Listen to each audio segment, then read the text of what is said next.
This is Gail Morgan welcoming you to the Libertarian Counterpoint. Now, your host, James Just. And thank you, Gail. Thank you all for watching us. And I want to thank Richard and John for joining me here today.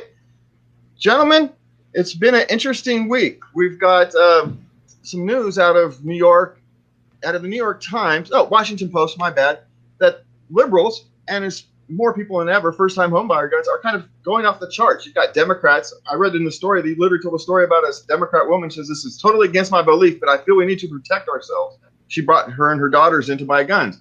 It's kind of a strange thing. These people who used to think guns were all bad now are kind of changing their tune a little bit when the cost of society falling apart starts to fall on their front doorsteps.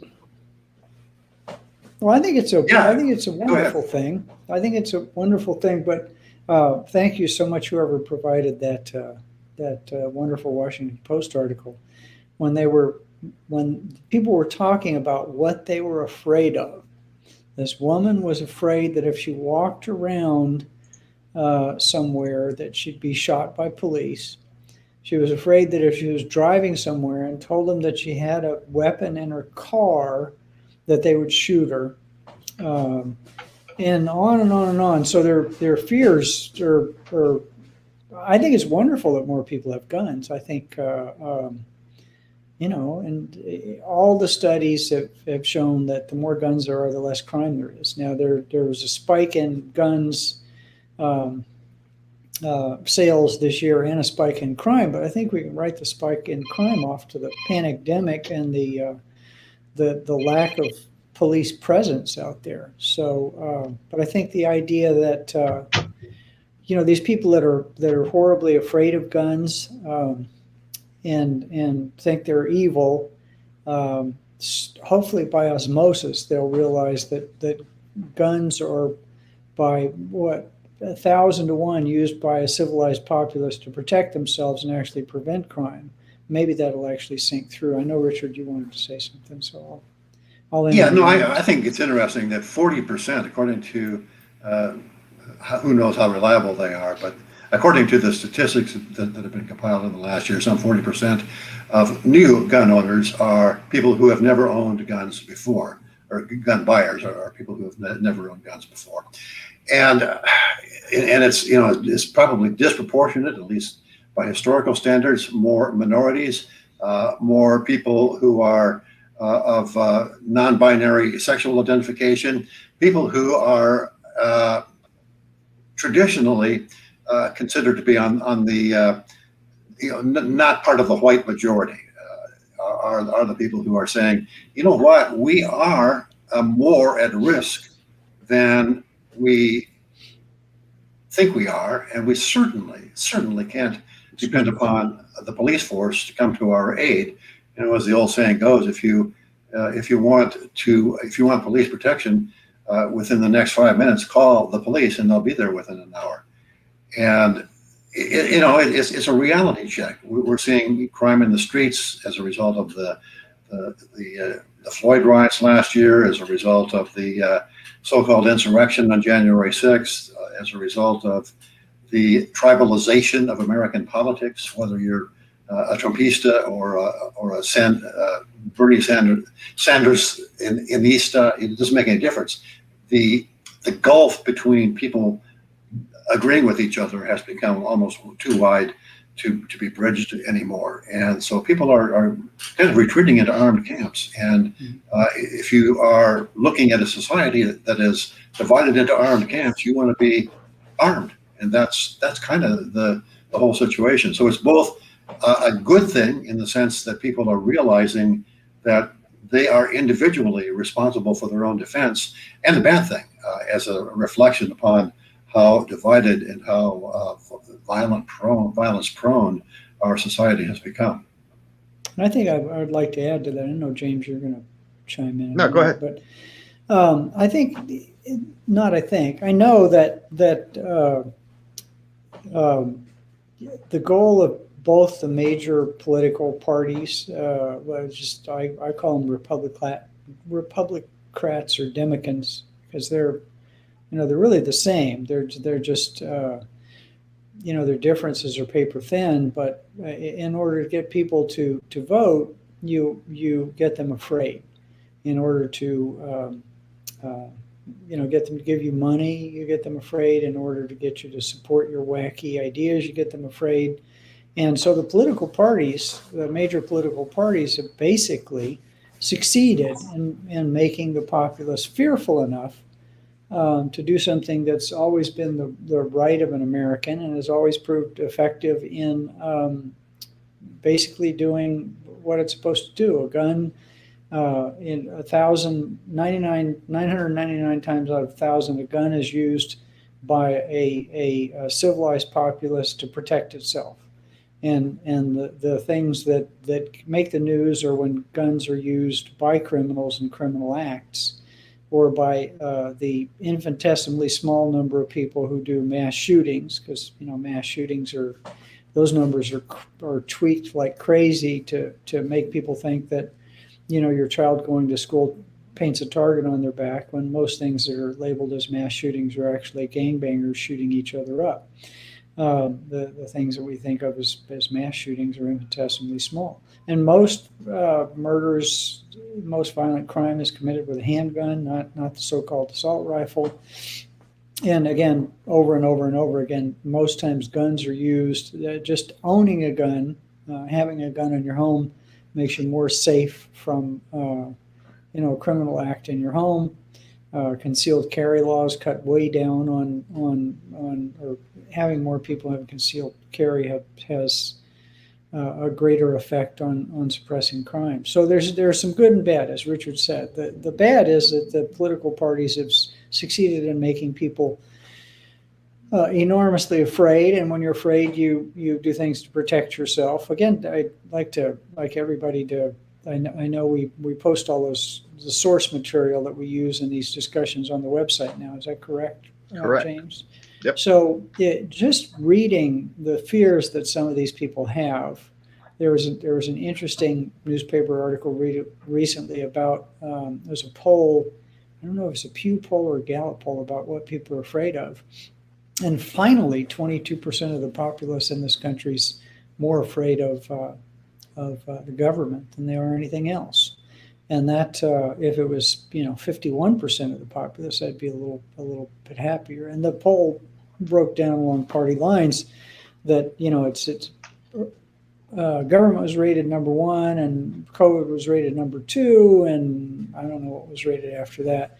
And more people who registered as Republicans were afraid of the government and more people that registered as Democrats were more afraid of COVID. So, we got fear out there, and your response to fear is to arm yourself. And I think an armed populace is a good populace. And a polite populace, polite.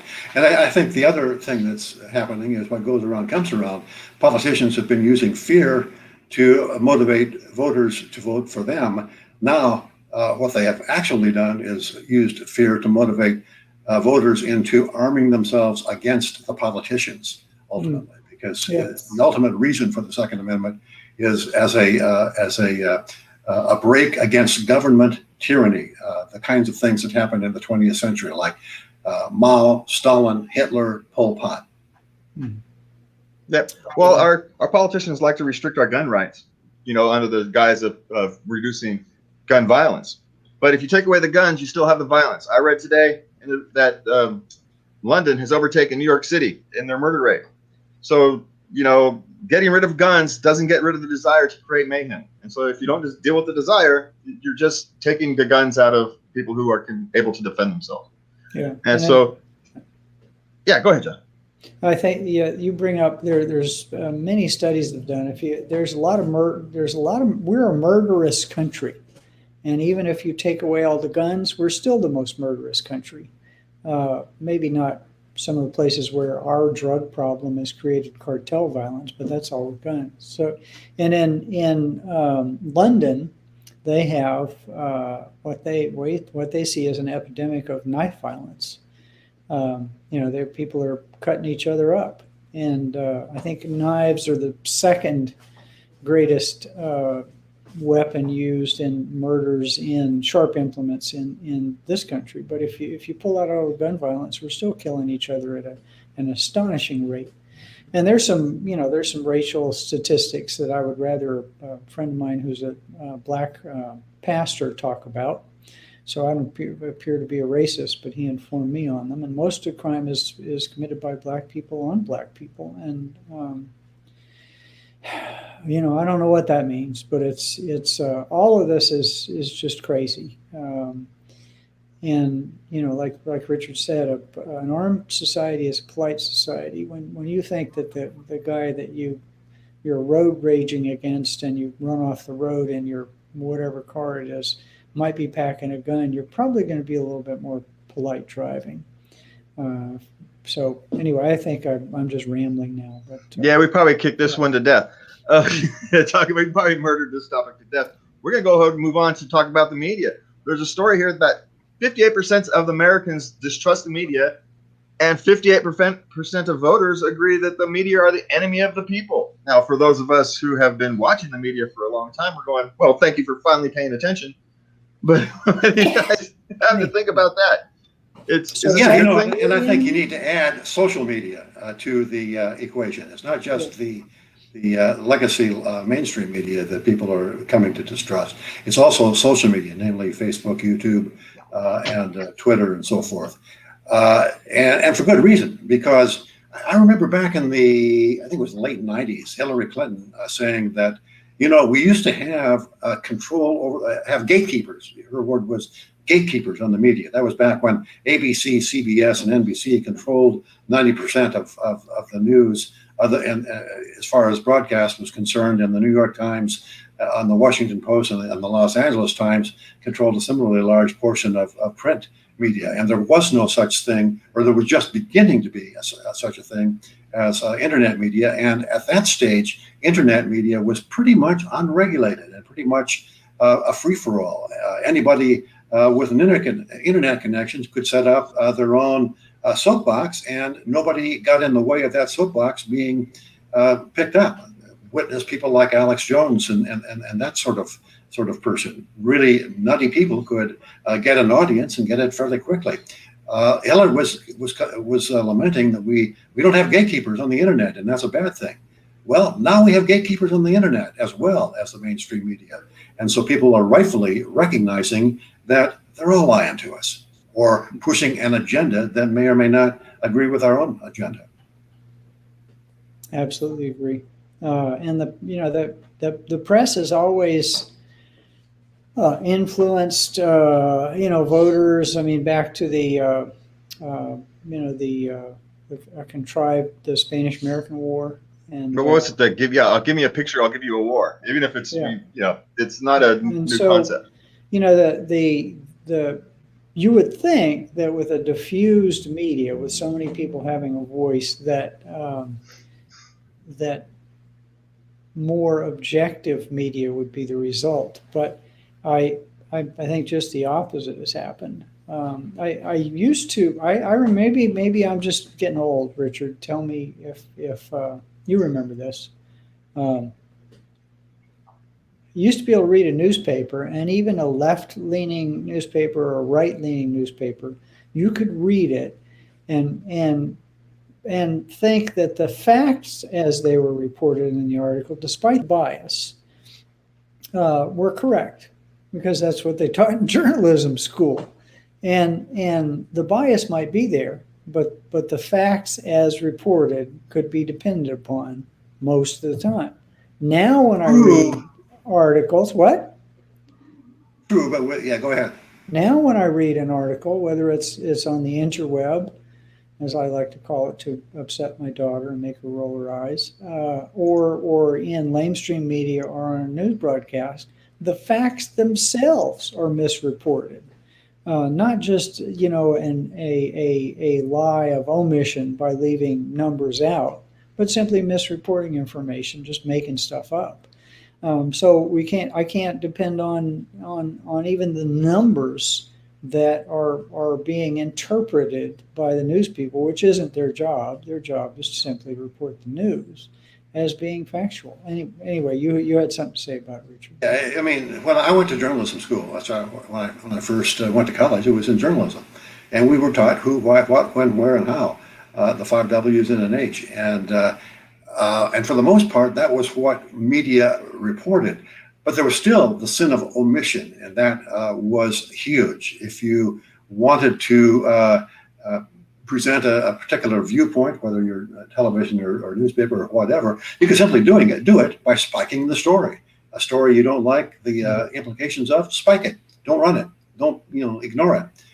That's still going on. But now, as you correctly pointed out, there's not only a spiking of stories that don't fit the whatever narrative you're trying to promote, but you're also seeing statistics questionably interpreted, and in some cases, facts being, to put it politely, made up. Yeah, well, that's the evidence of that during the last election. The story that was buried was the Hunter Biden story, Big time. and a number of other stories about the left wing and things that were basically made up about the Russian influence, direct Russian conversations between Trump and it turns out later that evidence that these stories were made up. An FBI agent basically changing a report on Trump's son, I think it was, that said that in essence he was in collusion with the Russians when he was actually a source for the CIA. So I mean, it just and the biggest omission in the 2020 election was the total, without any exception whatsoever, ignoring of the Joe Jorgensen campaign. Back in 2016, Gary Johnson got a little bit of CNBC, MSNBC, NBC, ABC, CBS. He got a little coverage. Joe Jorgensen got absolutely zero, none whatsoever, other than local media. That's the only coverage she was able to get. And I can guarantee you that was active spiking on the part of the mainstream press, because they didn't want Trump to have anybody have anything whatsoever to make sure that Trump didn't. Yeah. I agree with the objective, but I don't agree with the means. Yeah, well, the means cannot justify the ends, right? It's just you cannot have that, because that's where you end up with unethical behavior, and you end up with your ends being worse than you wanted in the first place. Speaking of ends justifying the means or not, critical race theory is a big discussion. The media has not been correctly covering all the aspects of it, which is part of the reason we're so divided over it. But the best choice for it is actually school choice, is it not?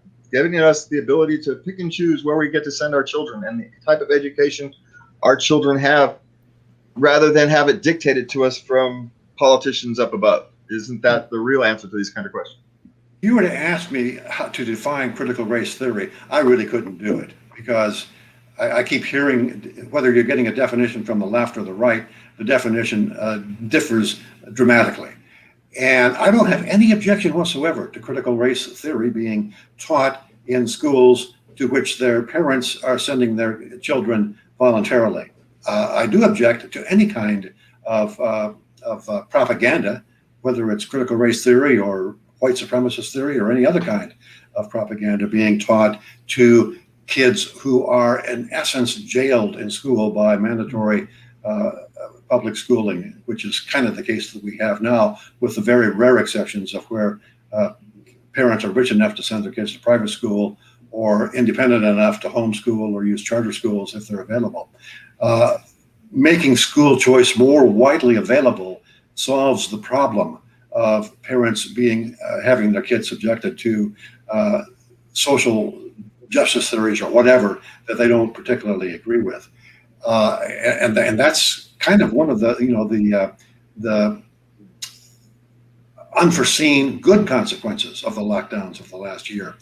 And it's interesting that the New York Times just did a long piece on how homeschooling is a terrible, awful, really bad thing, citing questionable statistics about how kids are not learning as well as publicly schooled kids. But I think a lot of that is that they're not learning what the New York Times thinks they should learn. They're learning things that don't agree with the agenda of the New York Times, and that's a good thing. I want to share with you an anecdotal story, and I need to scrub all identifiers off of this guy because the young man needs to work young.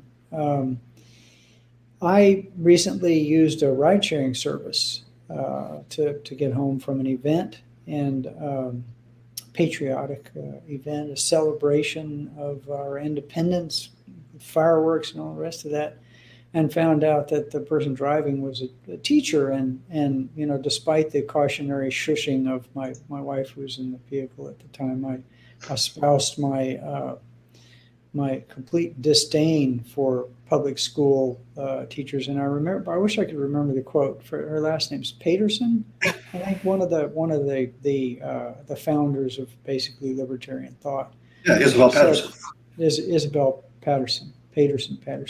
You know, she said that basically, you know, allowing the government to forcibly take your kids from your home and put them in the classroom and teach them whatever the government thought your kids should learn and make you pay for the process was basically, you know, the worst form of totalitarianism. But I was chatting with this fella, and he said, yeah, what's happened now with homeschooling is that, see, parents weren't aware of how much propaganda was going on in the classroom on the part of the liberal teachers, the left-wing crazy thought, including, you know, critical race theory and other specious thinking, which is basically right out of the Marxist handbook, you know, that everybody is divided by race and, you know, oppressed according to. I said, but now what they can do is watch what these people are teaching their kids, and they're disgusted, astounded, aghast, and unwilling to have this go on, which is why so many kids are not back in school after the pandemic, or being taught at a distance, why so many husbands or wives, depending on who the greatest wage earner is giving up their livelihood or part of it to stay home and teach their kids and make sure that they actually are the filter through which a moral compass is imparted to their children. And I was kind of thinking he was an outlier, and he said, oh, no, there's a lot of us out there that are just disgusted by it, and we're trying to find, we know we can't teach, rational thinking and actual real history and anything to do with the founding fathers and all the rest of that in the public school system. So we're trying to set up, you know, private schools online and on and on and on. But now, I said, the parents are aware of it because they watched it, whereas it was hidden in the classroom before. But now it's for anybody to see on the computer screen that their kids watching. So I think the pandemic has had some, as Richard pointed out earlier, some benefits because it's exposed this massive propaganda machine that is, I don't want to call it public education. Let's call it government education, what it is. It's the propaganda. Propaganda. Yeah. Well, as we talk about government propaganda, our vice president and past senator from California was out and about this past weekend. And she opens her mouth and says things she has no idea what she's talking about. She said the rural communities can't have access to a photocopier because there's no Kinkos out there. You know, of course, if she'd been outside, she'd know there's no Kinkos anywhere. But it's 1901 or 2001 or 2003 or something like that, almost 20 years. Yeah, it's not even close. But it's like somehow rural people can't order a printer off of Amazon like, I don't know, everybody else in the world has done at this point. This disconnect that these coastal elites, we'll call them, have for the people who live in flyover country is astounding, and it's on full display here yet again. Yeah, and then the underlying issue was, I think it had something to do with voter registration laws and being having to provide a copy of ID. Now, I don't want to get into the whole voter registration morass. I'm not convinced that voting has that much of an impact upon the body politic anyway. So, you know, it's kind of a moot point in a sense. But you have to admit that the elitism of people like Kamala Harris is on full display when she claims that the folks in, as you put it, flyover country don't have the same mental acuity or technical ability to do things as people in her circle of friends. Yeah, I agree. One of the I don't remember where the article came from that we passed around that you guys were kind enough to send, but they mentioned one of Kamala's problems is that she was from the monoculture of San Francisco, of California, and even more of a monoculture, San Francisco. So she has no clue about reality or what other people are thinking. I would call it reality. What if other people are thinking differently than Kamala Harris? That's reality. But let's not even bother calling it reality and just say different thought. She's not. She hasn't been exposed to. She hasn't had to deal with. She hasn't been put on the spot by people who don't agree with her. Everybody around her, in her circle, the people that report to her, her boss, all agree either exactly or somewhat with her thinking. She hasn't been challenged, and she hasn't informed herself about what those people are thinking. And I think that's incompetence on the part of a politician. If you don't know what your perceived enemy believes in or thinks or does, then how can you effectively do battle with them? And then it's even worse than incompetence. It's stupid. Because if you go expose yourself as not being aware of what is going on with the populace who have the power to vote for you, you're committing political suicide. And anybody who's lived in California and has watched this woman rise through the body politic here and all the crimes she's committed when she was in law enforcement as a DA and when she was head of basically police here in the police apparatus here in California, and who voted for her was anyway. She's scary. She's arrogant. She's ill-informed and misinformed and uninformed, and that's a scary. Yeah, it's that monolithic thinking, as you correctly pointed out, and it ignores one of the oldest traditions of political philosophy. I think originally expressed by, or maybe even earlier, expressed by Lao Tzu, the author of The Art of War, which is that you need to know how your enemy thinks. You need to get inside of the head of your enemy in order to have a fighting chance in a battle. And the best way to win a battle is not to fight it in the first place. And she's continually picking battles with folks that she doesn't understand. And she may end up with a Democratic nomination in 2024 when it becomes apparent to everybody that Joe Biden is in the final stages of dementia. But if she is, hey, even Trump could beat her, and that might be even worse. Yeah, and talking about being worse, we are out of time. We have got to go. Thank you all for watching. Thank you for being here. We'll see you next week. And please remember to love everybody.